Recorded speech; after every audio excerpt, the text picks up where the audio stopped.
శ్రీహరి సరే గారు. ఏంటి ఎట్లా చూడాలి? ఒకవైపేమో జగన్మోహన్ రెడ్డి ప్రస్తుతం లండన్కి వెళ్ళినటువంటి పరిస్థితి. ఈ టైంలోనే ఇటు సిట్ ఒకవైపు, ఇంకోవైపు నకిలీ మద్యం ఒకవైపు, మొత్తం వైసీపీ నాయకుల్ని ఉక్కిరిబిక్కిరి చేస్తున్నటువంటి పరిస్థితి. మరి వీళ్ళ పరిస్థితి ఏంటి? వాళ్ళేమో జోగి రమేష్ గారు, మనం విన్నారు, మీరు విన్నుంటారు కూడా, ఆయన చెప్తున్నారు జనార్దన్ రావు మొదట చెప్పలేదు, ఇప్పుడు కేవలం ఆయన పోలీస్ కస్టడీలోకి ఉన్నప్పుడే ఇదంతా కూడా చెప్పించారు, నా పైన ఇదంతా కక్ష కట్టి చంద్రబాబు నాయుడు గారు, లోకేష్ గారు చేస్తున్నటువంటి ప్రయత్నం అని చెప్పి ఆయన చెప్తున్నటువంటి పరిస్థితి. సో లిక్కర్ ఏదైతే కల్తీ లిక్కర్ వ్యవహారం ఒక కక్ష సాధింపు చర్యలో భాగంగా ఈ ప్రభుత్వ హయాంలో బయటపడినప్పటికీ అది జోగి పైన తిప్పేటువంటి ప్రయత్నం చేస్తున్నారు అనేటువంటిది వాళ్ళ ఆరోపణ. నిజమా? అలాంటి పరిస్థితి కనిపిస్తోందా దీంట్లో? ఇదంతా మనం శ్రీహరి గారు, మీరు నమస్తే అండి. నమస్కారం. మీకు ఏబిఎన్ వీక్షకులందరికీ నమస్కారం. ఇక్కడ ఏం జరుగుతుందంటే అండి, గత ప్రమాణ స్వీకారం జరిగి కొత్త ప్రభుత్వం ఏర్పడి దాదాపు 15-16 మాసాలు అవుతున్నప్పుడు ఈ ప్రభుత్వం, చంద్రబాబు నాయుడు గారు, ఈ కూటమి, వీళ్ళు రాష్ట్ర అభివృద్ధి, సంక్షేమం దీని మీద దృష్టి పెట్టారు. వాళ్ళ పనిలో వాళ్ళు ఉన్నారు.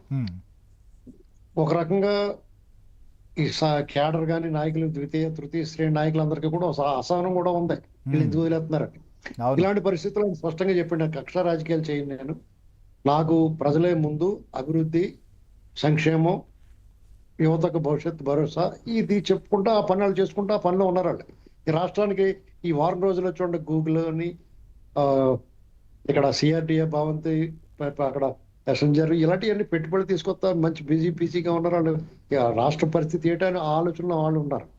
వీళ్ళు ఏం చేశారు, వీళ్ళకి ఏదైనా మాట్లాడడానికి, అసలు విమర్శించడానికి తోవ ఇవ్వట్ల వాళ్ళు. మొన్న ఈ మెడికల్ కాలేజీలు పెట్టుకున్నారు, ఒండుగోళ్ళు చూపించి ఆహా ఓహో అన్నాడు, అందరూ చీ అన్నారు, పోయాడు. తర్వాత ఇప్పుడు ఏం చేశారు, వీళ్ళకి మద్యం స్కాము ఒక్క అడుగు దూరం లాగింది ఆయన ఇంటి ముందు. అసలు దీని నుంచి డైవర్ట్ చేయాలి, ఏం చేయాలి. మా పక్కన లండన్ వెళ్తా ఉన్నాడు, అతనికి యథేచ్ఛగా 13 ఏళ్ళ నుంచి బెయిల్ మీద తిరుగుతున్నాడు, హాయిగా ఎక్కడికి కావాలంటే అక్కడికి వెళ్తా ఉన్నాడు. అతను ఇన్ని కేసులు ఏమన్నా అక్యూజ్డ్ గా ఉన్నాడా అంటే కూడా మనమే నమ్మి పరిస్థితి లేదు, మర్చిపోయాం ఒక రకంగా చెప్పాలంటే. వాళ్ళ బాబాయ్ మర్డర్ కేసులో కూడా ఇతనికి ప్రత్యక్షంగా లేకపోయినా నా నమ్మకం అయితే పక్కనేసి కూర్చుని నరికించాడని నాకు అనుమానం. అయినా సరే అతని మీద ఏమీ లేదు, ఆ సిబిఐ ఆ కేసు కూడా పక్కన వదిలేసింది. ఇది చాలా మంది అనుకున్నట్టుగా ఈ జోగి రమేష్ చేత అతనే పురమాయించాడు, అతనైతేనే చేయగలడు. ఎందుకంటే చంద్రబాబు నాయుడు గారు ఇంటి మీద దాడికి వెళ్ళమంటే కూడా వెనక ముందు చూసుకోకుండా వెళ్ళాడు అతను. మిగతా రాజకీయ నాయకులు అంత తొందరపడరండి, ఎందుకంటే రేపు ఎవడేమవుతాడో ఎవడు ఎలా ఉంటాడో తెలియదు అని చెప్పి. అంతే కదా సార్, రాజకీయాల్లో విమర్శలు ఉంటాయి, ప్రతి విమర్శలు ఉంటాయి, కానీ ఇళ్ళ దాకా వెళ్ళి చూసుకున్నారా అనేటువంటి పరిస్థితులు ఎక్కడ లేవు కదా ఇంత ముందంతా. అటువంటి పరిస్థితులు అయిన ఏకంగా ఆయన ఇంటి మీద దాడికి వెళ్ళిపోయాడు, మంత్రి పదవి వచ్చింది. ఇప్పుడు కూడా అతను మొన్న ఈ మధ్య పార్టీ మారడానికి చూసి ఉండొచ్చు, భవిష్యత్తులో ప్రతిబంధకాలు ఎదురవుతాయి, ఇబ్బందులు ఉంటాయని చెప్పేసి పార్టీ మాట చూసాడు. అతనికి ఎవరు గేట్ ఓపెన్ చేయాల, ఎందుకంటే అతను వాగిన వాగుడు, ఆ నోరు జబ్బు, అలాంటి మాటలు మాట్లాడాడు అతను. కాబట్టి అతను దేనికైనా సిద్ధంగా ఉన్నాడు. ఇక్కడ జగన్మోహన్ రెడ్డి గారు మీరు గమనించండి, పేరు నాని మాట్లాడతాడో, జోగి రమేష్ మాట్లాడతాడు, అతను ఇంకొకరు కారుమూరి నాగేశ్వరరావు మాట్లాడతాడు, కానీ ఈయన హయాంలో పదవులు పొందిన వాళ్ళు ఎవరు మాట్లాడు, పెద్దిరెడ్డి మాట్లాడడం, లేకపోతే ఆ రాయచోటి ఎమ్మెల్యే ఉండి కూడా శ్రీకాంత్ రెడ్డి ఆయన మాట్లాడరు, రాజేంద్రనాథ్ రెడ్డి మాట్లాడడం, వీళ్ళు ఎవరు మాట్లాడరు. వీళ్ళేమో సిగ్గు లేకుండా వీళ్ళు మాట్లాడుతూ ఉంటారు, వీళ్ళు ఈదిలోకి వచ్చి వీళ్ళు అందరి చేత దెబ్బలు తింటారు, కేసులు పెట్టించుకుంటారు వీళ్ళు. ఇప్పుడు జోగి రమేష్ ని పురమాయించాడు, డెఫినెట్ గా ఇది 3 నెలలు 4 నెలల నుంచి పురమాయించిందా ఈ పురమాయింపు అంతా వాళ్ళు చేశారు.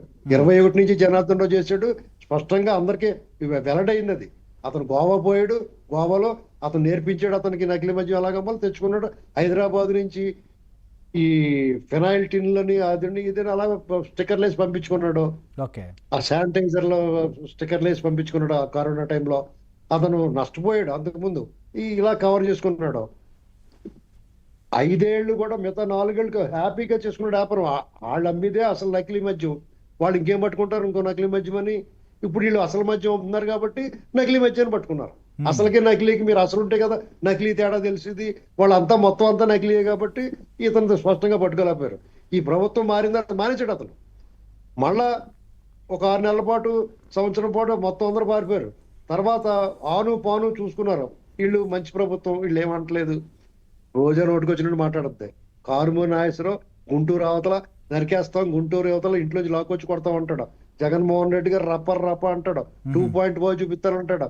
ఎవరు నోటికి వచ్చినా వాళ్ళు మాట్లాడుతున్నారు. వీళ్ళు సమయం, సహనం, వీళ్ళ ఔదార్యం వాళ్ళకి లోకుగా కనపడిందండి. చులకనగా చూస్తున్నారు. వీళ్ళు ఏ రకంగా బురద చల్లాలో తెలియట్లేదు. వాళ్ళు ఏం చెప్పినా ప్రజలు నమ్మట్లేదు. అంచేత దీనికి తెగపడ్డారు. అంటే ఇలాగే మెయిన్గా చాలా గతంలో ఆంధ్రప్రదేశ్లో లిక్కర్ స్కామ్ సంబంధించి ఒకవైపు సిట్టు విచారణ చేస్తూ మీరు అన్నట్టుగా ఒక్క అడుగు దూరంలో ఆగున్న పరిస్థితుల్లో ఆ విషయంలో నుంచి డైవర్ట్ చేసేదానికి బయటపడే దానికోసం కానీ ఇది జరిగిందంటారా, లేకపోతే నిజంగా మొలకల చెరువులో యూనిట్ పెట్టి కొంత సప్లై చేసిన తర్వాత పోలీసులు గుర్తించి లేదు. పట్టుకున్నారనుకుంటారా? మీకు ఖచ్చితంగా యూనిట్ పెట్టి వ్యాపారం చేద్దామని కాదు, నేను బద్నాం చేద్దామనే చేసుంటారు. ఉభయతారకంగా ఉంటది. స్వామి కార్యము, స్వకార్యము ఓకే. రెండు ఉంటాయి. ఆహా. కల్తీ వ్యాపారం చేసుకోవచ్చు, వీళ్ళు బద్నాం చేయొచ్చు, డబ్బు. ఇంకోటి చాలా ఇంపార్టెంట్ విషయం ఒకటి,